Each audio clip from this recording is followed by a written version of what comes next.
Welcome to the Walt Weekly Podcast, Friday Live. I am Walter Latham, your host, and I'm joined by Michelle Swinney McCombs, who is your co-host, and she was missed last week. She was taking a well-deserved vacation. That's right. Oh, yeah. Y'all guys were looking sharp. You played hard. Work hard, play hard. That's our right. mantra. That's right. Should be that way. And of course, we're joined by our esteemed panel members and thought leaders. Okay, and we will be joined by a special guest today to contribute to the topic that we will be speaking to. Another thing here, we are a global podcast. We're listened to in Singapore, Brazil, Germany.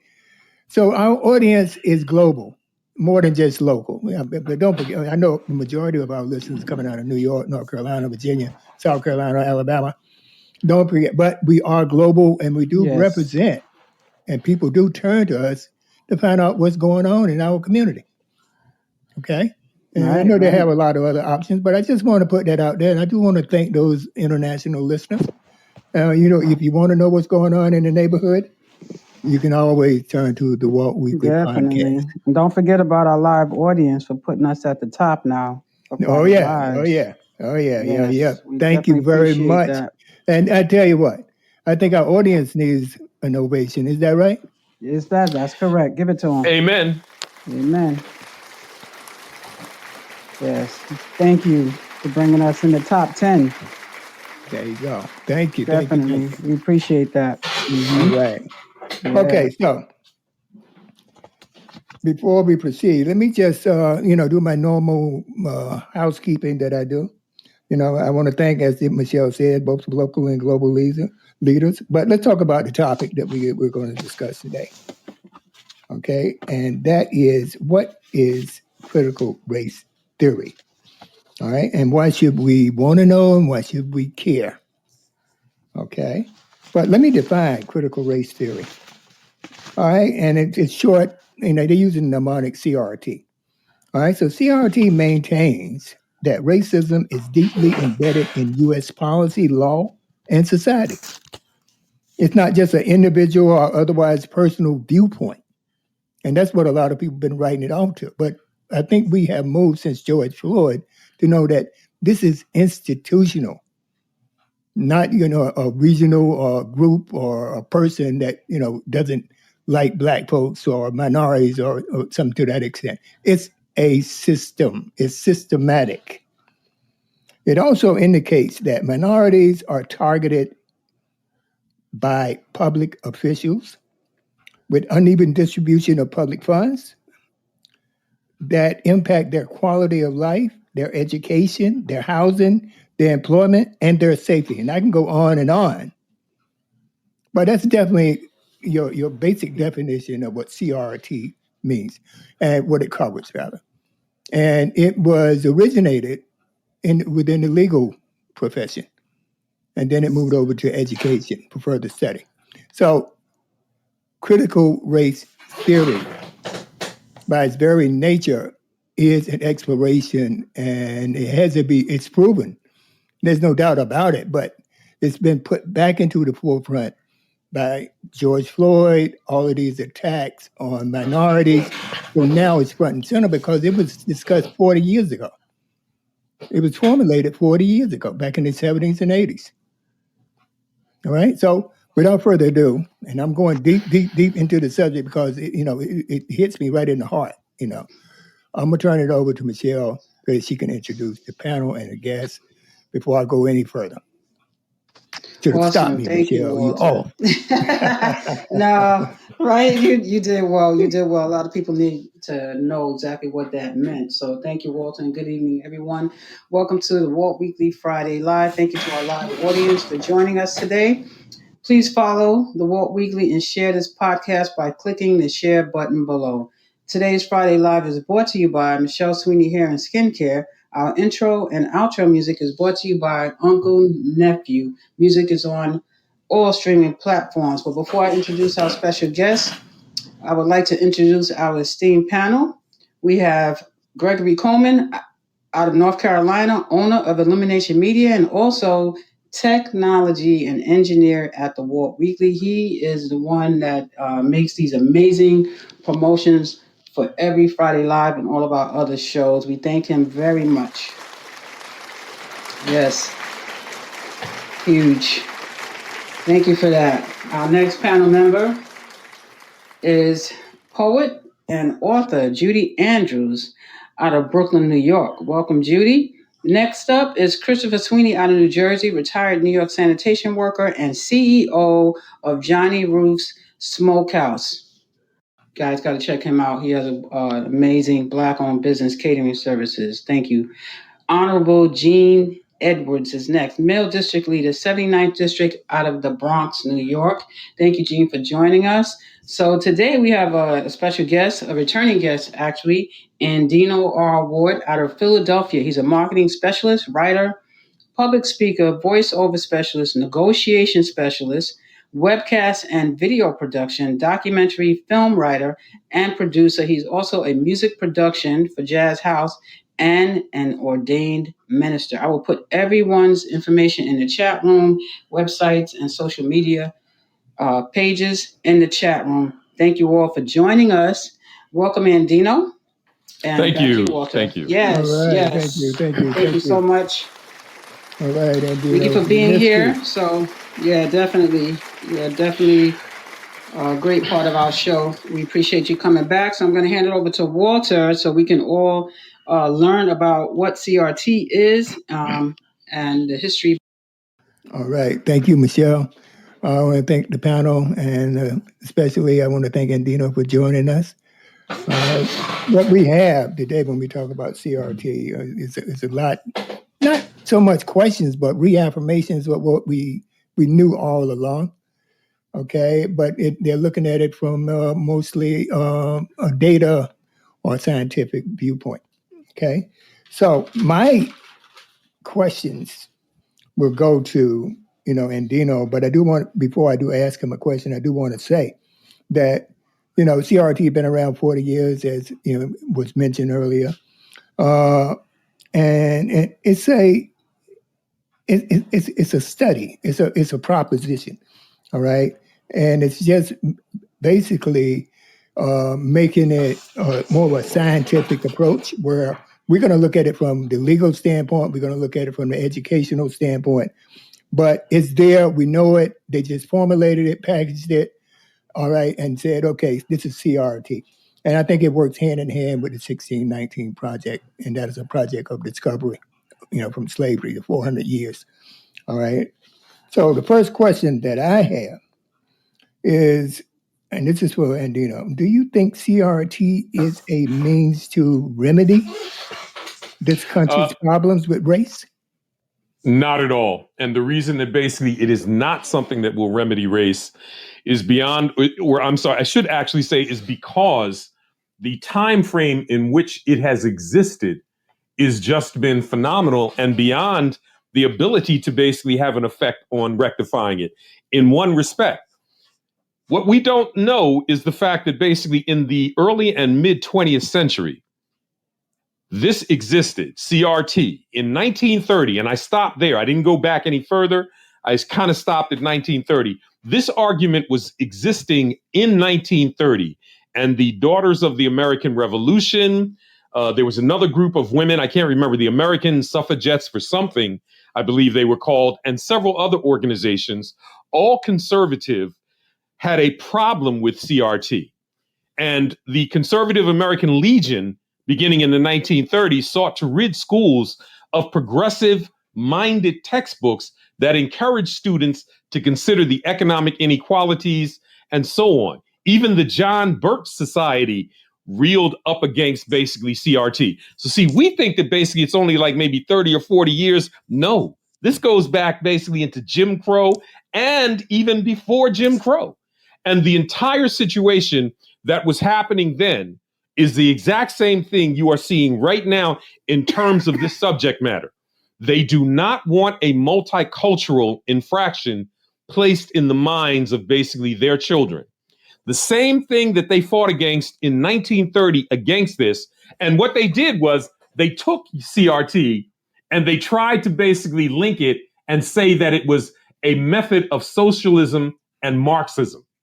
Now, that's how they started to basically break it down for its destruction, because the minute they brought socialism and Marxism into CRT, they immediately gained a foothold because, what was the United States about? You're talking about the Cold War. You're talking about Russia. You're talking about communism, Karl Marx, and all of these cats. Nobody wanted that. They were even basically treating the aspect of communism and socialism in the most derogatory terms, because that's when you had the blacklist with, I think what was the Senator McCarthy, who obviously reeled against it and created all these committees back then in the 40s and the 50s, and so on, and blacklisted Hollywood stars who were said to be McCarthyism. Yeah. Exactly. That was all predicated upon CRT. That all came out of that whole agenda of CRT. So when we think of this, we think of it in the context of just being something that started, at a certain period of time. But no, it has not. And it will not be something that obviously is going to change the course of events, because it has never been able to change the course of events. And the cat who created it came to that conclusion. Now, the guy that created this whole thing that we're talking about with CRT was a dude named Derrick Bell. He was a young attorney with the NAACP and a legal defense educational fund out of New York. And this is back basically in the 60s. He is the one who obviously did this and, wrote many books on the subject and so on. But there was a certain point where there was a case, the Hudson versus Lee County School Board, which had to do with the segregation of black schools, because there was a first black school that was created that was the model that was to be used in the South for all other black schools. It was called Harmonies. And as a result of that, the state and also blacks, with this guy's approval, decided to take what he was saying in terms of critical race theory and try to then move to desegregate the schools in the South. And they won. And we know the cases basically, that are relative to the aspect of that, because there are many cases that you can, speak on and that you're familiar with. Yeah. Exactly. Yeah. Yes. There's a lot of them. I'm not going to, get into all of them, but all of these cases came out of the edict of this CRT situation that this gentleman, Mr. Bell, who was a very well-educated cat, attorney, so on, came in and brought into play. But in one of the cases that would eventually take place, he came to the conclusion with a woman whose last name, I believe, was Hudson. I don't remember her first name, but Hudson had a victory basically in the civil rights history with Bell. And obviously she was able to win a particular case desegregating certain schools in the South. Okay. But in the end, what happened was this. When those schools became desegregated and blacks were mixing with whites, the next progression was the ultimate thing that would kill all of that. Whites fled those schools and those communities. They did not want that integration to take place, so they moved. They created segregated private schools. They did everything. So those schools actually that we thought would be beneficial to us because they would be desegregated and we would now be getting the same educational prowess as our white counterparts did not. They went back to being exactly what they had always been, desegregated, because whites did not want that.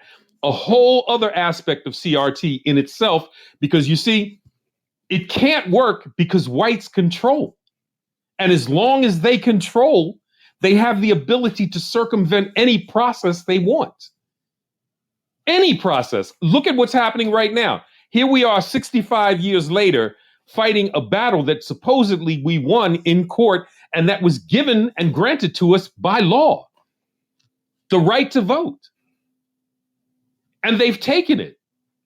They've shook it up, they've changed it. So that entire situation that Martin Luther King fought for, that he gave his life for, that was signed by Lyndon Baines Johnson, which was part of the critical race theory issue, because Martin Luther King was even involved in that process a great deal and thought and felt a lot of the things that critical race theory, brought into play. But that's gone. This man fought for that. People died for that right. And here we are 2021. They're just taking it. Critical race theory, they're saying the exact same thing today about critical race theory that was said in the 1930s. And that is that we do not want this in the schools because we do not want white kids to be in a position that they will begin to hate themselves and they will hate America because they are being taught, you know. Yeah, well, that's the thing. When you move it over to education, because you got multiple realms here. You got the legal, then you got the educational. So when you move it over to education, then you got this big pushback, just like you said, and where they don't want the white guilt to filter down to their children. Right.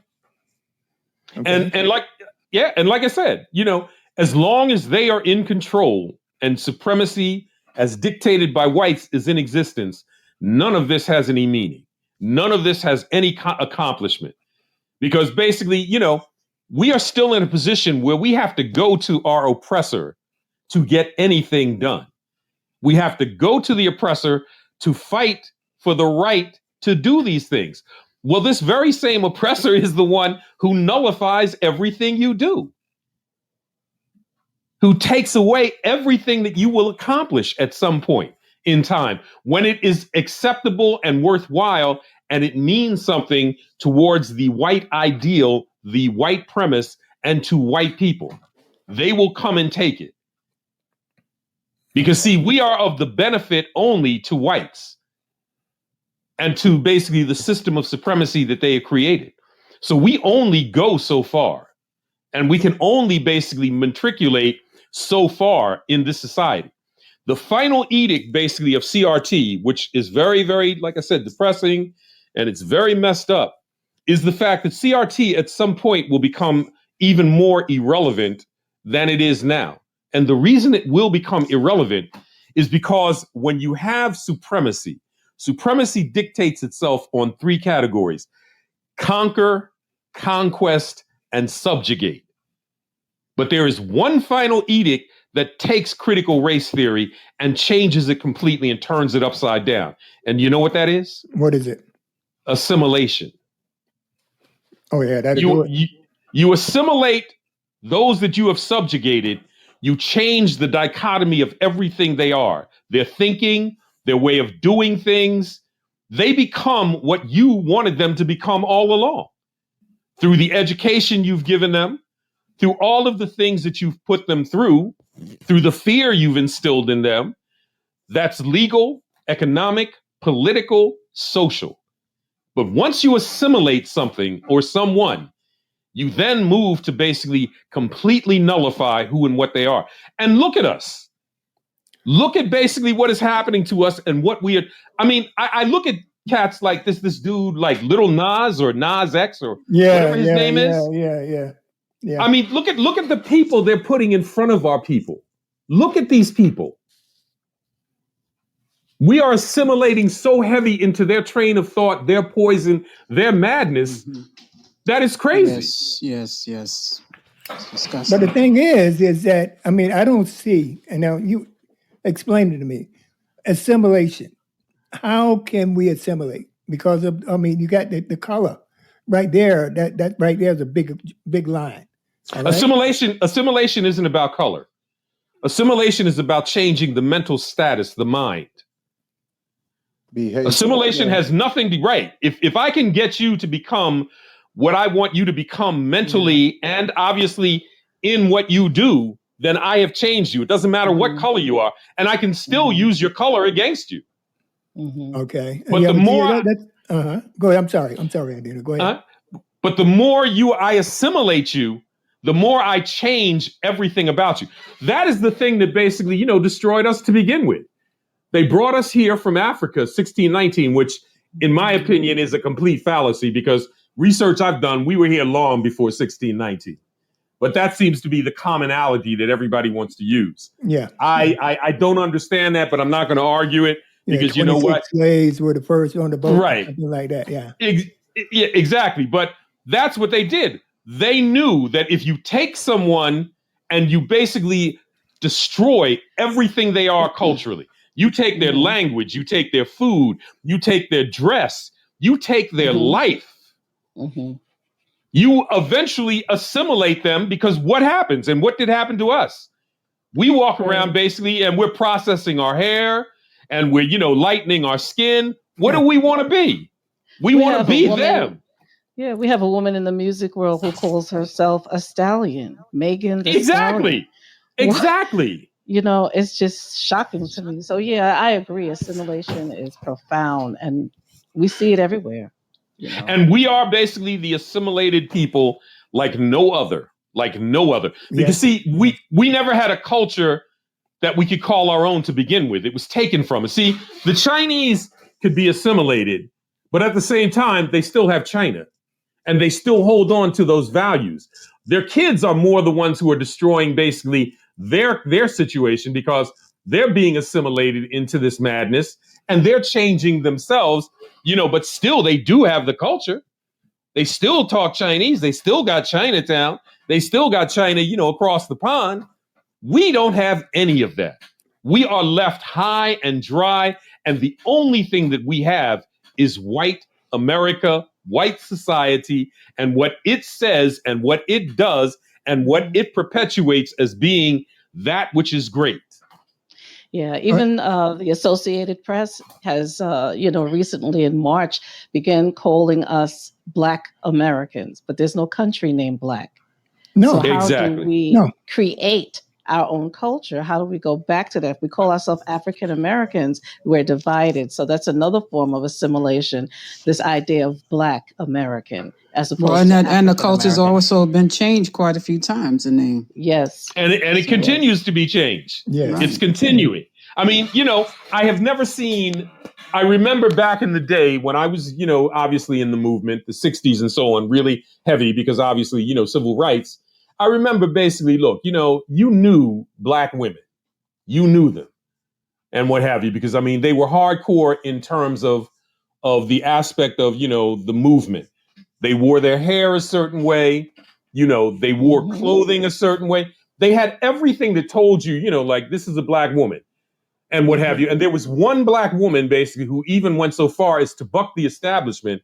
I can't remember her name, very, very beautiful sister. Who was the first of Black television personalities in the news who wore her hair in a fro and what have you. But she was the only one. They did not permit that beyond a certain point. But look at our women. I mean, I don't understand. Everyone is about weaves, and they want basically this flowing, luxurious. It reminds me of weaves and fillers too.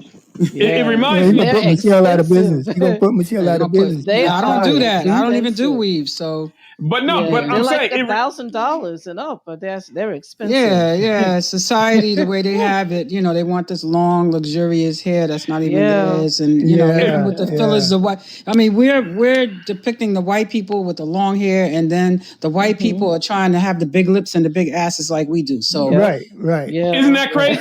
Isn't that crazy? Make up your damn mind. It's crazy. Right, exactly. Yeah. It's crazy. It's crazy. Right. And it's also around the world. Point. It's not just in America. It's all around the over. world. There are people in Japan with dreadlocks. Listen, I just came back from Miami, and I've seen so much liposuction, booty implants, the lips. I saw a girl. I saw her lips before I saw her. Like, it's just ridiculous the way they try to mimic us, and we try to mimic. Yeah, but let me just circle back real quick. I'm sorry, Chris. Let me just circle back one thing. When we were talking about assimilation. When I was speaking assimilation, I was speaking more in the context of, let's say, the Irish. They came here and they were treated bad. All right, but they assimilated because one, they had a country. All right, Ireland. They could go back to Ireland, so they had that. All right? Well, there's another reason. There's another reason they assimilated. Okay. Skin color. And this is very interesting. Think about this, folks. Think about this. What are the four? Well, hold on. Let me make sure I got this right now. Okay. Jewish. What are the three groups that have persisted completely? Well, actually four, but let's say one is more powerful than all the other three and kept the other three down. But what are the three groups that you have been aware of in the aspect of America that have been very successful but yet have also been treated very badly. What are those three groups? Okay, Italians, That's right. the Irish, That's right. the East Europeans. No, Jews. Asian. I was going to say Jews, but I'm saving them for last. I was saving them for Okay, last. no. No, These are the can't say three that. main groups. These are the three main groups, basically, that you have seen come here, have been basically ostracized, because the fourth group, which was the powerful group, was the white Anglo-Saxon American. That's correct. The WASP kept the others out. The WASP hated the Italians, hated the Irish, hated the Jews, kept them down. But all of those groups, through their criminal endeavors, Correct. okay, to begin with, came to a position of being powerful enough to control even the white Anglo-Saxon by virtue of obviously corrupting their world, by being able to, obviously pay them to be corrupt and to, keep their situation going. But then what happens is all of this becomes an issue where the white Anglo-Saxons understand, well, these people basically have not only a culture, but they got a power, and they're messing us up. So what do? They give the Irish what position in the society? Authority, police. Exactly. They give the Irish the police. They give basically the Jews what part of society? Finance. Banking, And also one other thing. real estate. No, entertainment. No. Yes, Entertainment. Hollywood. was Education Jews. as well. Education. Exactly. Yeah, but I'm saying the most powerful thing that they gave them, besides, because the other stuff the Jews kind of did on their own. They understood the aspect of the society and the finances and the real estate, property, this, that, the other, business. But they gave them Hollywood. And what did they do with the Italians? The Italians, they gave, no, you got to tell me that. The Italians, they allowed to remain criminals. See, I would have never, okay. They allowed them to remain criminals, and basically they were able to establish rapport with them in their criminal endeavors. They gave them the ability to run cities, the construction, you know what I'm saying, and the labor unions and all of this stuff. The Italians ran that. So you see, everybody got a piece of the pie because the white Anglo-Saxon understood the only way to basically, get these folks off of our backs is to assimilate them in ways that they profit, but also we profit, because that's what supremacy does. So you see, you have all of these groups, but then you have us. You completely have us. And what are we? What are we? What are we? We are what we have always been through the course of history. There you go, Chris. Consumers. I was going to say the same thing. No. Before we get to the word consumer, there's one word that meets that basically and just washes it completely under. It's right. You're right. We are basically the commodity. Yes. We are the commodity. We were a commodity when they brought us off those ships, or when they brought us onto those ships, and we have maintained being a commodity. We made them money, yeah. Yes. We're still making them money. The Jews call us. Yes. The Jews call us the people who give. Now that's what the Jews call us. Okay. The people who give. Everybody understands us except us. Yeah. Everyone understands us except us, and we have been handed to everybody to establish their wealth. Like we've been handed to the Chinese, we've been handed to the Koreans, we were handed to the Jews, we were handed to the Italians, passed around. we were handed to the right. And this is why critical race theory has no relevance beyond a certain point. It is an argument that is meant to once again distract us, because it was never something that worked. Go ahead. I want to ask a question. In my estimation, I think critical race theory, I don't think it's going to go anywhere, because I think they're going to stamp it out. But at the same time, I think it could be the biggest threat to them, because one, you find that their children are assimilating into our world, right? When I say that, I mean all the aspects of being Black, everybody wants to be, right? the look. Like we set the stage for everything that is for financial gain in this country, right? Because we are the commodity. But as the commodity, we create the culture that is in this country. And what's dangerous for them with critical race theory is when you start to tell the truth, you might wake up your people, which they don't want to do. They don't want anybody else to know, to understand. The biggest thing in this country is to keep people stupid, not just African Americans, everyone else. Because if you tell them the truth, they might start digging into it. So I don't think critical race theory is going anywhere. It's not going to go anywhere. They, like you said, in back in the day, it was Marxist. Now it's reverse racism, how they're describing it. So any way you put it, because it's dangerous to even tell their children the truth. They don't want the truth to come out. I don't know. That's my thought on it. So then let me ask you this, because I mean your point is definitely relevant. You're right. But let me ask you this. Going back in the history of our people, and let's just say going back in your own histories, every one of you, that's on the show, just go back in your histories. And I want you to look at something, because this is very, very important. Think about basically, the civil rights movements of the 60s. Think about basically the situation of Jim Crow. Think about all of the liberal whites who have existed throughout these time periods. Think about the abolitionists, all white, who have existed through these time periods. And then ask yourself a question. These were all people who stood up for, obviously, we black folk, that stood up for us black folks. And they were part of our movement. Am I correct? Do you remember? Yes. So then my question is, where are they now? Where were they basically through the course of all of this in my youth coming to this point? Where are these liberal white folks now? They move on. Where are they? They get tired. I mean, look, they get tired. They move on.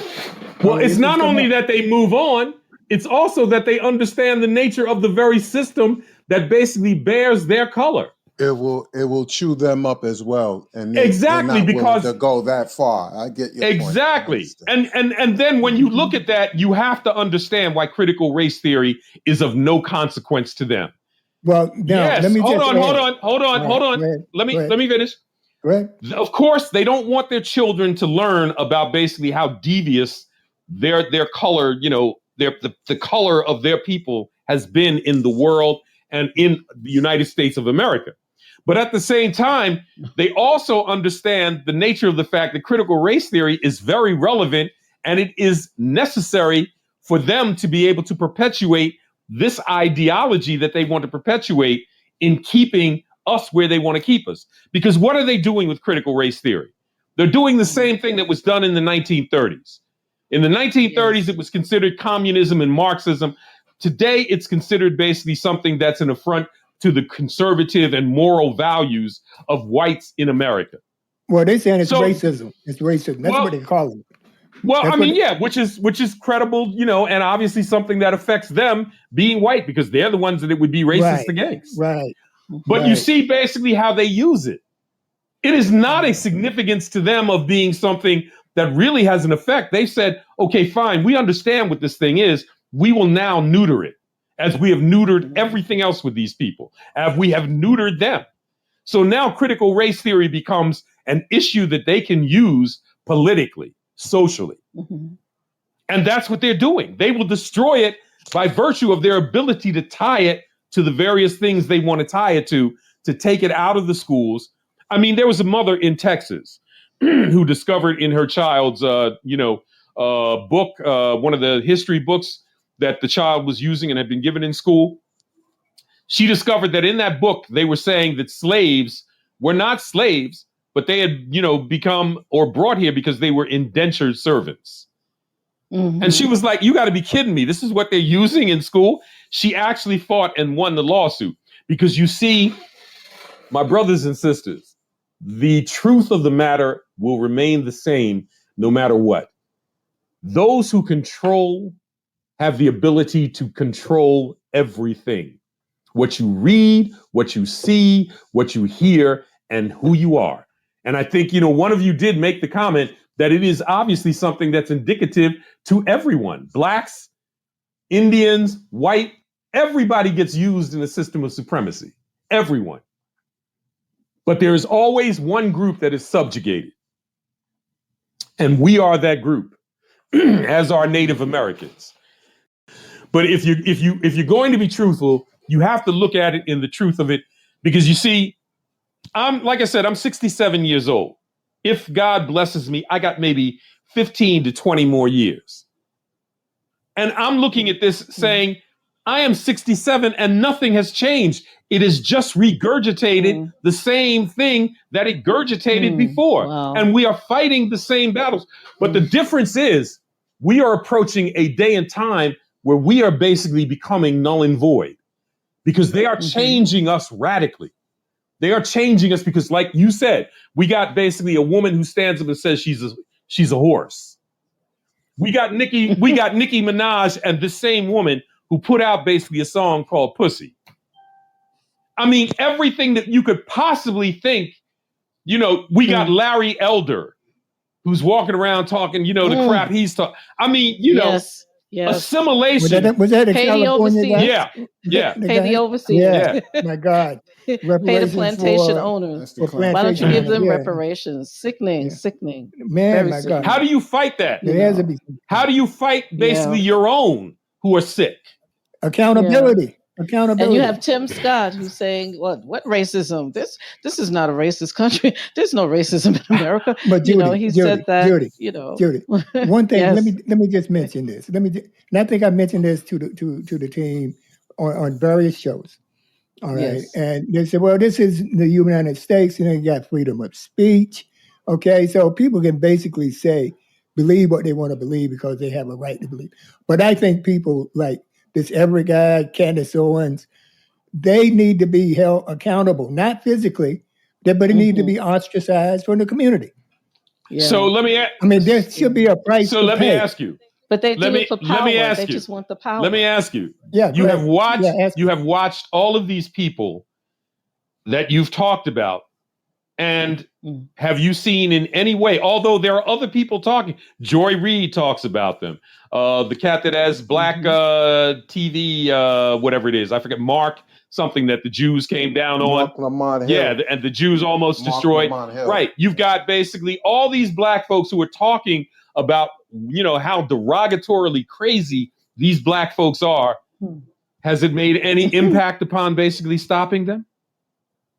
No, because they got support from the other side. Because That's where the support is because coming they're from. getting big money. right. Big money to Right. be what they are. And so I say, as long as basically you can, and see, again, this is subjugation. This is assimilation. Because, you could buy off anyone you want to buy off if basically the price is right and you can give them whatever this is they're trying to gain. And look at how much we're brought off. I mean, my God, we're brought off. Like I said, you talk about a woman who's standing there calling herself a horse. She's brought off. You talk Nicki Minaj, who's talking about basically her cousins, this, that, his, scrotum, basically swell. I mean, the stuff that we talk, the stuff that we present to the public.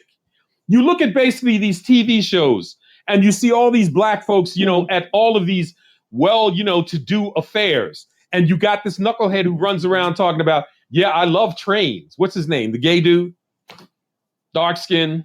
I don't know. No, I can't. I don't. Well, he used to be Lil Nas X. He used to be a No. singer, not Lil Nas X, the other- He was part of the show Posse. the older Posse. guy. The new show that was that came on about the transsexuals. Pose. That's it. Pose. Oh Lord, yes. I mean, the Pose. people that our people are being presented with, it's crazy. Because see, these are all sold out people. They have taken themselves and they have given themselves over to this madness of, white supremacy and the white society. And then the white society is saying, okay, So now we turn them around and we present them to their people. How do you circumvent that? How do you change if you have no control over the images that are being presented? You have no, because look, everybody has to fight basically with Hollywood to even get a movie made. We can't even make our own movies and put them out. We got to go get the money and the permission from them because they control the distribution. Absolutely. So if you can't, We have so many people Dino, courting us. I They're I courting want the to say this artists. though. Yeah. hmm They can be stopped. We just have to stop subscribing to but them. see, that's That's Right. the way to we're the stop them. biggest That's supporters. why they but got. that's the problem. That's why they gotta. That's why they gotta constantly reinforce it. But that's the Because problem. if they let up just a little bit, yeah, I know what you're getting hmm at. But we control. We have the control ourselves to stop that. We don't We're have the to biggest listen consumers to of that Megan Thee garbage. Stallion or as long as we keep taking it in, they will keep presenting it. But we keep taking it in. hmm But Andino, that's where it And they goes. go after the Andino, it goes people. back to They court what. the people who are Yeah. who are in poverty. Mm-hmm. They court the people who are in poverty, and then throw money at them. And if you're in poverty for a very long time, some people will not turn it down. It takes a certain kind of person to turn millions of dollars down for their talent if they know that they're going to be recognized by others. Right. Okay. But That Andino, is that goes ability back to to what stop you it. said in reference to you've who taken my blues controls and gone. who's controlling Hollywood and who's controlling the music industry. Oh yeah. So if they're controlling it, they're not going to pay you unless you have a certain, a way of dressing, performing, hmm what you speak, how you rap, how you sing. So hmm that goes along with what you said earlier. Who's controlling stuff? And Right. and So that's with Right. Nicki Minaj, But she's like, I'm going to make my money either way, so I might as well Yeah. just make it this way. yeah. Like, what hmm other talent? What else can she do? Well, So it's many not are so like much. that. It's So not so many. much about what she can do. It's more about the fact that basically, does she think about the effect on her people? Right. No, Obviously course not. not. Yeah, Especially Megan. They don't care. I don't agree with the concept of what else can she do. This is what she chose to do. Right. Right. There are She chose to do thousands of that. options out there for her, There it and is. she chose to Yeah. do this. Now Right. we all had those options too, and we didn't. Okay, is so then because- why but can't hold they on. have a black Hollywood? Why can't these? But that these is actors, hold on. That's because she's been failed. She has been given the position to think that that's her only option. Absolutely. And she's Right. been failed That's by her right. community. She's Yeah. been That's failed right. by us. We have failed each other. And Yeah. in theory, they control Hollywood, but they don't really control Hollywood.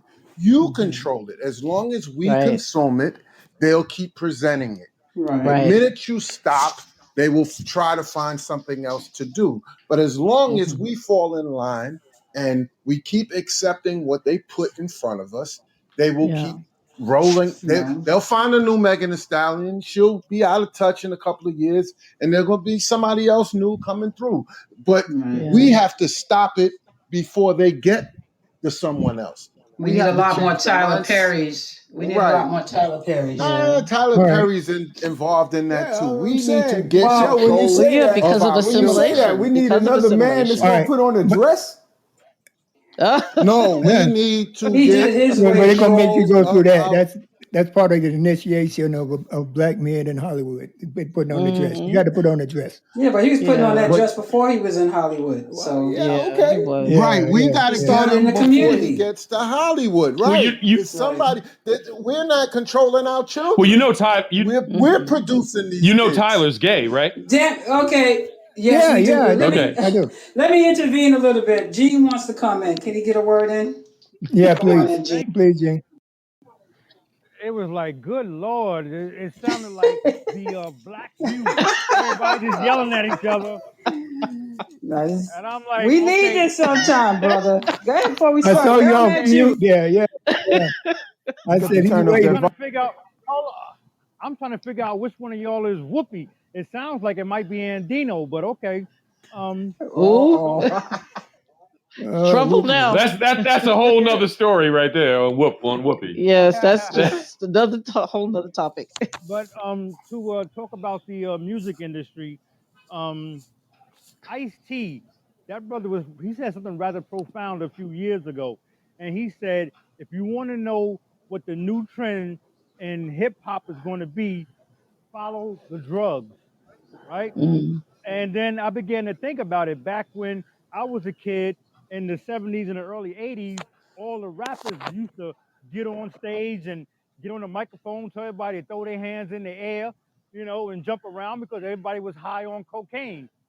Grandmaster Flash even made a song about it called White Line, going through my mind, And Mm. then we came out of cocaine into the 90s. Everybody was smoking weed. Dr. Dre put out an album called The Chronic. And you notice how everything slowed down and they got very melodic because everybody was high. Nas is high, Jay-Z's high, Biggie's high, Tupac's high on weed, and Mm. everything was melodic and it slowed down. Then what happens? You get the mumble rap, right? And what do you have? These young boys in the South Mumble taking rap. perks, take, they're taking perks and oxys and they're sipping lean, right? And they're making songs about being in the strip club, throwing money at strippers while they're passing Mm. out off of their drugs. So basically, that music gave rise to your Megan Thee Stallions and your Cardi B's. They got created off of the rappers in the South talking about being in strip clubs and spending their monies. So I just wanted to add that, so if we want to know where hip hop's going to go in the future, all we gotta do is follow the drugs. What are the kids getting high off of now? And that's what Yeah. we're Yeah, Gene, go ahead. What are they getting high on? no. I don't. I said that's how we follow where the next trend is going to be in music based off of what they're getting high off of. All Because right. the drug is going to be a reflection of their artistry. And with that, I'll digress. Okay, look, I got a couple more questions here, all right, Mhm. that I do want to ask. All right, now we got states that are taking very, very aggressive actions against CRT or any vestiges of CRT. All right, and how can we rectify that? Because we got teachers, and Judy, you may be in a position to answer this. That even teaching the true history, some of it's about slavery, about this or that, anything involving that period of time, they don't want even taught in schools. All right. So Right. teachers are confused. So how did you tackle that? Did you have a problem with that? Well, I was teaching at a predominantly African American school, so I did not encounter that kind of problem. But the textbooks that we had that were coming from Texas, particularly, were very much dealing with racist terms. Like, there are pictures of quote unquote slaves who are supposedly very happy, and then you have the line under it where it says these people were doing the work that was needed to be done for the people they worked for. So this idea of slavery is sort of like a whitewashing. So we do have that in many of the textbooks. When you're talking about the slave trade, if you're talking about anything related to Africa before the slave trade, you really don't find very much detailed information in the textbooks for elementary school and junior high school. And even in high school, it was very little information about Sundiata. You get the Lion King. There was very little information about Nzinga or even Nelson Mandela and Winnie Mandela. Very few. So I had to go and look for books that dealt with issues related to not just slavery, but before slavery, because most of the time, all the students ever get is the period during slavery and after slavery, not realizing that there was a whole continent of wealth, that has been exploited. So many Okay. of the Okay. textbooks have issues, and that is the problem with the 1619 project, which brought a resurgence to the CRT theories and the CRT information. This idea that, oh, if white kids learn about the 1619 project and the history of African Americans, somehow they're going to feel bad about themselves and it's just not going to be healthy for them. So you get this idea from holistic learning institutions that, oh, we don't need to teach this because this is going to hurt our children. So I you thought the have states this, were in. you know. I'm sorry. I Mhm. thought the states were in control of, what textbooks were used in the classroom. They are. Well, You know, Texas They is are. very different. Texas controls a lot of the textbooks that come out yeah, of yeah, yeah. that go into the other localities. Much of the textbooks, the educational textbooks, are created in Texas. Oh, And that is and a the ones we problem. use here in New York, they're created in Texas. Yes, because you have to order them. You have to order them through Oh, Texas. So that's teachers new. usually purchase their own books, but New York City and New York State, they have their own curriculum. And some private schools have their curriculum. So you can create your own curriculum in your locality, but you do have to follow specific edicts of the state. So there is like New York State has Engage New York, which is a multicultural curriculum, which is a little better than it was when I was going to school, but we still have issues with teaching something like history from the 1619 Project. We can do it in New York, but if you try to do that in Texas or Yeah. Tennessee, you're going to have a big problem because Well, parents those, are going to tho- complain. well, those are the 26 states. You got 26 states that are pushing very hard against CRT or Yes. any resemblance, anything within CRT. They're pushing very Yeah. hard And against. they're all conservative. Yes, they're They're still all conservative yes. states. Yeah, Republican Absolutely. They're all states. conservative states. Republican and they, state, and they don't want Republican. anything like Ruby Bridges, anything related to African Americans who fought to get schools integrated. They don't want to read anything like that. Well, you have to. They You, don't There want was to a deal guy. with the There was a issues. guest speaker. I'm sorry, Judy. Mhm. There was a Yes, speaker yes. on Fox that said CRT is what do they call it when there's a threat against the country? Clear and present danger. Oh, That's how he wow. referred. That's what he characterized CRT as, a clear and present danger. but let's understand something. Yeah. Let's understand something. Mhm. It is not when they say stuff like that. That is intentional. Mhm. That is not basically. Oh, yes. That's because Of they are course. trying to garner a specific support that obviously is Mhm. political, is social, is economic. So they're using these words. They're buzzwords. They're trigger words that immediately Yes. basically set up the demise of this thing, but at the same time gives them the ability to raise the kind of money they want, to, obviously create the Mhm. kind of agenda and power they want. See, everything basically we do gets used against us. Got Definitely. used against us.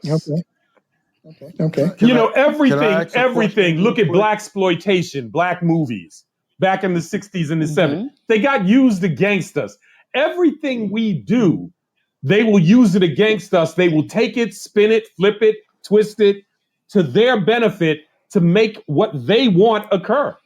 And we can't stop that. Mhm. Yeah, let me hear it from Chris. I just want to say something. The idea that someone will read a book about the truth of slavery and it would make them feel bad about themselves doesn't even make sense. They just don't want their children to know the truth about their ancestors, their uncles, their grandfathers, their great-great-grandfathers. Why would me reading something about you make me feel bad about myself? Doesn't make me feel bad about myself. It wouldn't make me feel bad about being a white person because I'm not a criminal. Those people were criminals. What they did was criminal, was cruel, and whatever. What makes it's the things that they throw out there, the wording that we don't want our children to hate themselves. No, you don't want them to hate you because this is what you did, not what they did. That's What right. you did. Right. I agree with you.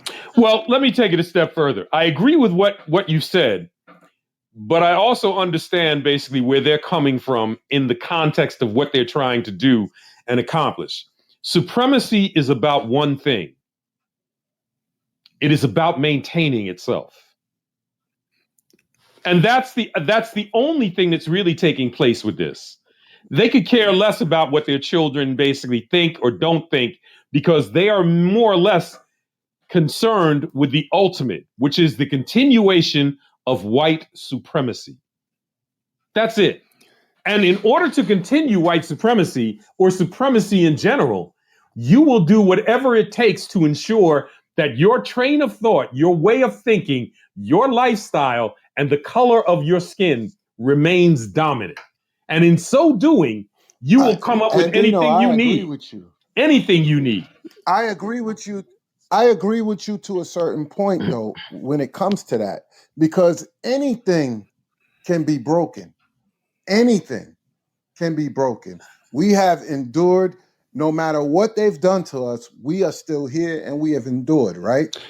And so at the end of the day, I agree with you, right? I agree that the words they use, the hyperbole, all of this stuff is to get people all jocked up and to tune into Fox News and keep watching, and they're making money, and to scare you and to make you think that the boogeyman is coming and they're going to turn all white people into dust, and we're going to come back, we're going to get them. All of those things are true as to what they do and why they do it. But at the same time, it can still be undone. It can still be undone, and they know that. That's why they continue to reinforce it. So they're being proactive at any time, right? If they let up at any time, the truth seeps in. That's it. So they don't even want to imagine that it can So change. then tell me, That's why, what? so tell me, what is the ultimate reason then that they have for doing this? What is the ultimate reason? No. And okay, can I answer that? Yeah, anyone, that? please answer it. All right, number one, all right, I think the primary reason, the underlying current, is that they will become a minority. There. Right now, Thank you. 18 That's under. it. Thank you. 18 and under, the majority are minorities. So they must ensure they must ensure that their white way of life and their white thinking is perpetuated. That's what this is all about. They are becoming the minority. And basically, look, let me just say it very clearly. We have watched minorities like in South Africa rule basically a plethora of black folks for many, many years. I know it's hard to accept, and I understand this. But if you look at the history basically is very clear on this. History is very clear. We have gone too long in this circumstance, and they basically have gotten so much power. The only way this changes, the only way, is exactly what has always taken place in the history of the world. The conquered and the subjugated that have been subjugated rise up and they fight against their conqueror, and then they become the subjugators. Yeah, I agree. You're right. I want to point out one thing, though. With all that they've done. No. We do not have this. Still, hold on. Let me finish, though. We do not have this power because they have had so much time and history to establish themselves. Militarily, we could not face them. They have taken every measure possible to secure their realm in such a way that basically only time and hopefully them dying out completely solves the problem. Yeah. Only. That will solve the problem. Because we will not be able to fight them. I was just going to say, they've done all of those things, and yet their numbers are dwindling. They're becoming a minority. Even with all that they've done, with all their might, with all their money, with all their weapons, with everything that they have, they are still becoming a minority. And what does the minority do? Like I said, look at South Africa. Look at Israel. Israel is a minority in the region, the smallest entity in the entirety of the Middle East. And look at them. They are the most powerful. But they're getting a lot of help. They ain't the most powerful by themselves. We just sent them $1 billion. My point is strictly the fact that basically they understand the nature of supremacy. They understand the nature of what it means to be able to have the supreme dictation over the lives of others, and they use it. Of course, they're getting money. We get money from other people. Everybody gets money. But supremacy understands the nature of conquest, conquer, subjugate, and assimilate. And Israel is a perfect example of that. Nothing is going to stop Israel from what it's doing other than an all-out conflagration that destroys them. Because as long as they exist, they understand the nature of the power. Chaos is their friend. Chaos is their friend. And here in the United States, as far as our people are concerned, Native Americans, chaos is the friend of white supremacy because they create chaos in our world every single day, as well as their own. But it is a means of controlling everyone and everything. I mean, it's very hard to swallow, my brothers and sisters. It is very hard, but if you study it and you look basically at the history of it, it is the world that we have lived in for God knows how long. This is the world we live in. And they know it because they structured it. And they continue to structure it. All right. Thank you, Andino. Thank you. Thank you. We're pushing up against the clock. I'm sorry. That was getting good, man. I didn't want to stop. But we are pushing up against the clock. Do you have anything that you want to say to our audience before I turn it over to Michelle and she's going to take us on? I want to hear from the panel. I'm going to start with Andino first. The only thing that I can say is this. As a people, basically, we have got to understand that our only success lies in being able to really desegregate ourselves from the madness. Because that's the only way this changes, that we take ourselves out of the mix, that we deny them the opportunity to have us. That is the only thing that changes this, because as our children are moving through their system, they are becoming more assimilated and will do so throughout the generations as it has come to this point in time that we exist in. And it can only become more of an assimilation as time goes on because they control this. If we don't separate from it, if we don't stop partaking of it, then basically we really have no ability to win or control our existence. Not even their own people have the ability to control anything because they control them. And they're their own people. So we have a problem in not being able to separate ourselves, and we are just too divided. They have done an incredibly good job on us. We are divided. We are basically circumvented. Our thought processes are all over the place, and we are about their thing. We are about their world. Right. Okay. I don't necessarily agree with you 100% because I think that the young people are not the youngest generation. Is not going to tolerate. Hey, listen, they're going to wake up and realize that they're already awake, but they're gay. They're combining because the thing that we didn't get to in the CRT argument is the fact that basically the CRT movement takes those things too. It takes gay, it takes LGBT, it takes women's rights. Everything basically is squashing us. All of this squashes us because all these other entities are taking CRT and they are using it in their realm. So all of our youth, come on, look at them. All right. They're adapting philosophies that basically are part of that poison. And, we should have a part two because this is such an important topic. Gene, you were going to say something? Yes. I've been studying, the CRT pretty much all day, listening to lectures by, different academicians and sociologists and scholars, even a lot of videos by the lady that coined the phrase critical race theory. That's Kimberlé Crenshaw.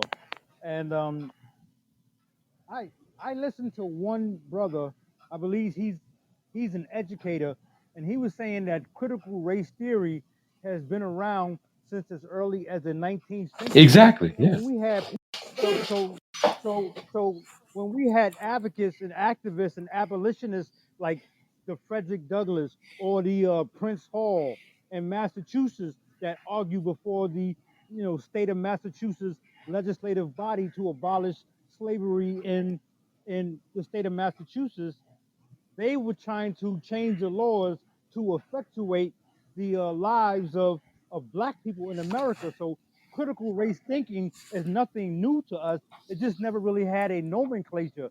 And I think now that it has a nomenclature and it could be properly defined, because remember, I think it was either Socrates or Plato that said the beginning of wisdom is calling things by its proper name. So now that we have a nomenclature, look at all the brouhaha it's causing. But it went from Frederick Douglass and Paul in the 19th century to Dr. King, Adam Clayton Powell, and Dr. Martin Luther King in the 20th century, And did it all the way up to what we're doing and now. did it change So anything? to that, And did it change anything? Has anything changed? Because it is here today in 2021, when yet it was here in 1930. Did it change? And that's my point, folks. If you're going to look at the history, then understand the history has shown you that these things have existed long before now. And here they are again. We're arguing the same thing today. I agree with no, you. Andy. I agree with you. And many times. Hold on. Yeah, go ahead. Yeah, go ahead, G. Hold on. Brother Andino, there's a reason why I put those names in that particular sequence, because we did come out of slavery. So the argument, from Frederick Douglass and others, Now mentally it we did are. work. Wait. I can't even agree with that. And I'm But sorry. hold on. Look, how do you come out of slavery? How the hell do you come out of slavery? Okay. And only basically wind up in Jim Crow, where they create new laws to enslave you, where you can basically walk on the street. You're vagrant, and they put you in jail Go on so they mute. can put You're you not back on talking, the G. slave field. You're not out of And slavery. Andino, You're not. Andino, again, I gave you the examples of Dr. King, Adam Clayton Powell, and Malcolm And they X. killed them. We did. They killed them. They But assassinated we them. need replacements. But that is casualty of war. I mean, that's just war. We need replacements, but nobody wants to stand up. So we have to continue the conversation. And that's the way I see If it. you can kill me if the cops can kill me when I'm 10 years old and I'm 67 and the cops are still killing me, nothing's changed. Right. Nothing. Right. Nothing has changed. Nothing. So, all right, when we do part 2 of this show, I want you to tell me what things we need to do to change. How can we change? Yes. What we talk, we always say, you talk the talk, but do you walk the walk? We always say that, and that's what we believe in. You got to walk the walk.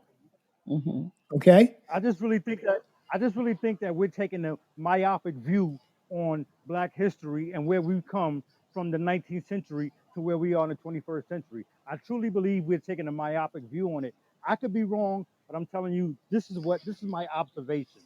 But maybe The one thing that I've noticed is that we do have laws, but are they being followed?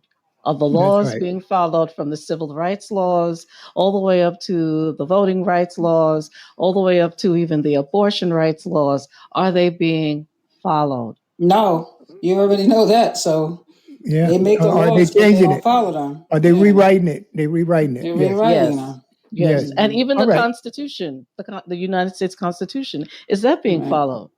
Yes. True. No, that's not. It's not. It wasn't written There for you us. So go. how can it be followed? hmm No. Yeah. Okay. Move on to Greg. Go Greg, ahead. do you have any final words before I close out?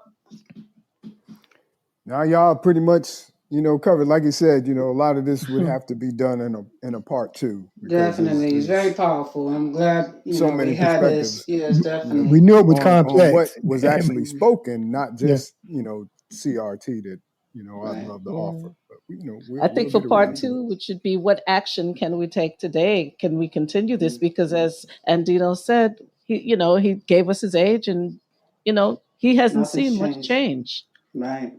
Yeah, So I'm with what it. can I'm we with it. do? I'm What with is it? I mean, I go see. back to Ghana? Go to Ghana? Live in Ghana? No. I mean, really? We should have a part 2 because I It's do too have much invested. some ideas on how this can change. I do. Amazing. Excellent. Okay, Right. so we're gonna close it out. Yeah, close it No, out. go Close ahead. it One out. more thing. Hold Go on. ahead. I just have one thing that I want to say. And you know what?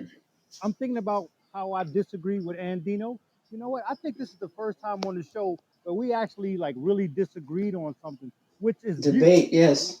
there's actually beauty in that. So now we can argue on two different sides with two different minds, as opposed to that everybody disagrees. Like Right. I'm Right, actually right, taking right. joy that I don't Yeah. agree with Andino. So you know what? This brother, he and I, we're gonna talk more. We're all gonna talk more Yes. until we can get Right. on the same page. So I actually love this right now, man. Thank you, Andino. Yeah. Yes. Yeah, A lot of absolutely. spice. That's Yes, why I want a Fire to the part boy. show. two. Part two. Andino Part needs a two. book. Book, so we can give it to our kids. Oh boy. Okay, Michelle, you Definitely. got it. Yeah. Okay, and Yeah. we so appreciate you, brother. Thank you for coming on. We look Yes. forward to a part 2, and we hope everyone in our audience will join us again. Thank you to our co-host, my host, Walter Latham, our weekly panel members, and of course, our live audience for joining us on our Friday Live. You can follow us at thewaltweekly.com, IG and Facebook, The Walt Weekly, Twitter, Walt Weekly, Podbean, The Walt Weekly, iTunes, Spotify, iHeartRadio, and other streaming platforms. Have an awesome weekend, everyone. Look forward to seeing you all next week. And don't forget about the rebroadcast on Sunday after 3 p.m. This That's will be right. rebroadcasted.